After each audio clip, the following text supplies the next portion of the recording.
Here we are looking at the file that I sent you for a monopolist. You can see the marginal revenue curve, the demand curve looks like the ones in your book. Here's a nice swoosh for marginal cost, and here's the bowl shape of the average total cost. In this case, the monopolist would produce at point C, the Y point C. Well, that's where marginal cost intersects marginal revenue. So they produce an output of Q2, and the price would be up to B or up to Q here, origin to Q, that height. So that would maximize their profit. Now, a competitive industry would have been producing at point A. So the marginal cost curve is basically your supply curve. And where it intersects the demand curve is point A. The price would have been A. It's not, because this is a monopolist. So I want to show you that this area of surplus, consumer and producer surplus, is lost. It's called the deadweight loss in a lot of books.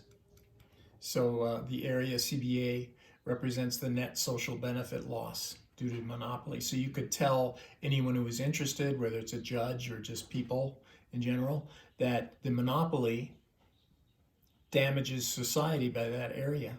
These are people who don't get to buy this thing or don't get to sell this thing when they could have, and they could have made a profit on it, or they could have bought it and paid a lesser price. All right, so let me split the screen here so we can keep the graph in view. And then here we can look at the questions. So in that figure up there, if this were a monopoly, what would the equilibrium price and quantity be? Well, a monopolist produces where marginal revenue and marginal cost intersect. That's point C. So that's quantity of Q2, and the price would be up to B, Q2B. So Q2B, answer B. However, if this were a competitive industry, the next question, what would equilibrium price and quantity be? Well, there, the competitive industry produces where the supply curve, which is the marginal cost curve, intersects the demand. That's point A. So output would be Q3 and the price would be A. Q3A, answer C.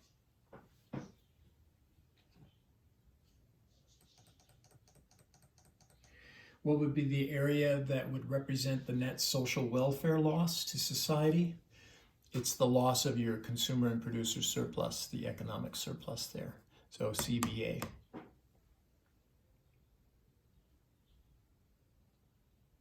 I put in, I don't know if you noticed, some extra labels of points just to give you some wrong answers to choose from.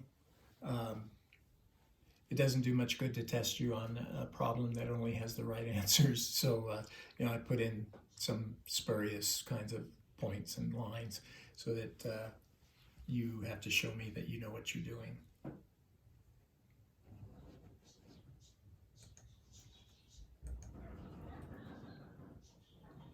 Here I have a table that's kind of like the table you did for costs, except this one is going to be concerning revenues for a monopolist. So you can see how you drop the price and you sell more, and you drop the price and you sell more. So it looks like that table that we looked at in the book.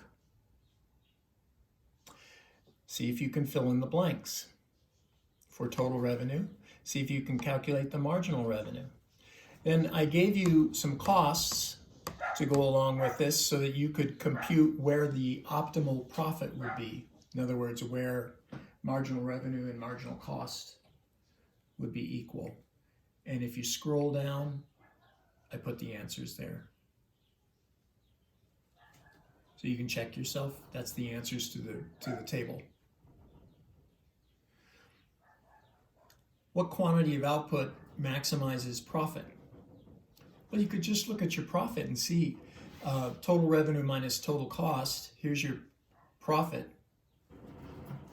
90 is the biggest, isn't it?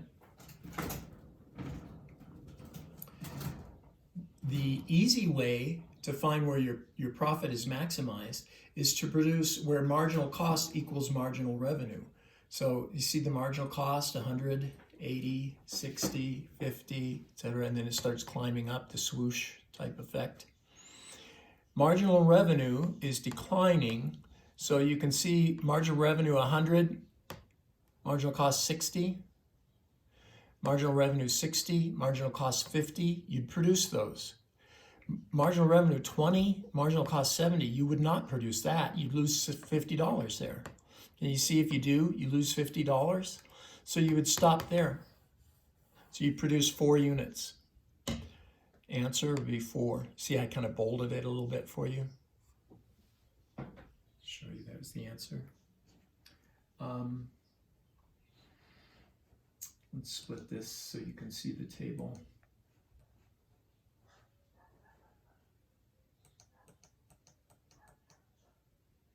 It's going crazy. Sorry. Not sure why. Let's try this again. I think the internet is stressed out. Okay. What price maximizes profit? Oops. Here, let's get this back on.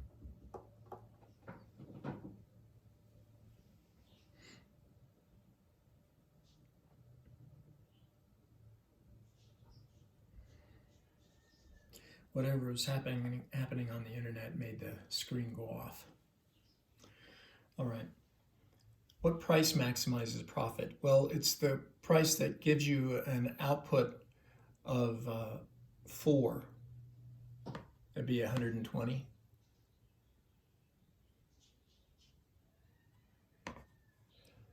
Quantity 4. You don't produce the 5th one because you end up losing, you lose money there going from 4 to 5. Your marginal revenue is 20, but your marginal cost 70, so you'd lose $50. So you don't do it. You stop at 4.